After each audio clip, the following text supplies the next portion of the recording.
Pour l'éligibilité de la prime rénov copropriété, en fait, il y a 3 règles. La première, 75% habitation principale. Donc attention, il y a beaucoup de petites copropriétés, R+2 par exemple, où il y a des commerces en bas. Il ne faut pas qu'il y ait un bureau au premier étage ou au deuxième étage. 75% d'habitation principale. La deuxième règle, évidemment, mais ça tous les syndics le savent et les copropriétaires, il faut être inscrit au registre national des copropriétés qui est tenu par l'ANA.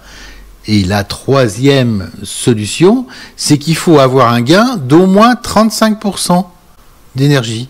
Et donc, 35%, ça correspond quand même à des travaux qui sont relativement importants. Au niveau, je dirais, de la structure. Ça représente par exemple une isolation thermique extérieure, ça représente un changement de chaufferie, ça représente une isolation au niveau de la toiture, ça représente aussi une isolation des parois basses. Bon bref, il faut faire des vrais travaux. La prime rénov copro est versée directement au syndicat des copropriétaires. Pas dire syndic, au syndicat des copropriétaires. C'est-à-dire qu'elle est globalisée sur le syndicat, l'association syndicale. Et donc elle n'est pas versée directement aux copropriétaires, c'est vraiment un sens collectif, au niveau d'un travaux collectif. Et donc ça c'est relativement important, c'est quelque chose de nouveau, dont on attend évidemment les effets, je dirais le plus rapidement possible. Donc c'est extrêmement important, c'est le collectif. C'est pour ça que la décision, elle ne peut être que collective au niveau d'une assemblée générale, et donc c'est très très important. Parce que c'est ce qui résume la vie de la copropriété. C'est un avis collectif avec une démocratie participative. La date de lancement de la prime rénov copropriété, normalement, c'est au 1er janvier 2021. Les textes disent qu'on peut commencer à lancer des devis dès le mois de novembre 2020. N'empêche que le texte, c'est au 1er janvier.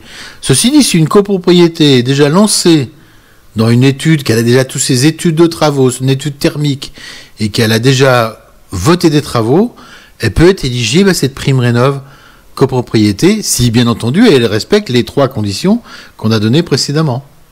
Les 35%, le registre, et 75% d'habitation principale. Bien évidemment, la prime copropriété est pour les parties communes, parce que le syndic ne gère que les parties communes, il ne gère pas les parties privatives.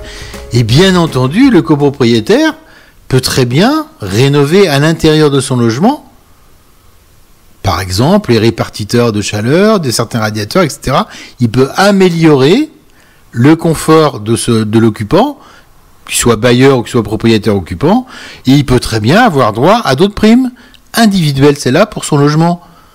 Et donc, il peut très bien avoir droit à une autre prime rénov, il peut avoir droit à des C2E, il peut avoir droit à des prêts à taux zéro, puisque le prêt à taux zéro, ce qu'on appelle l'éco-prêt à taux zéro, il est valable en copropriété, et il est valable aussi pour le logement individuel.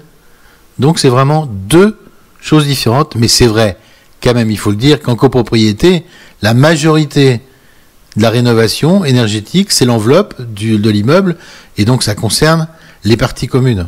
On isole par l'extérieur aujourd'hui, et puis on isole le toit, on isole le sol, on peut changer les fenêtres, mais tout ça fait vraiment partie des parties communes, ou des parties privatives, mais d'intérêt commun.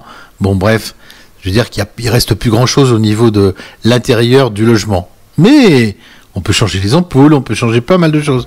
On peut toujours évoluer dans la rénovation énergétique pour le bien-être de l'occupant.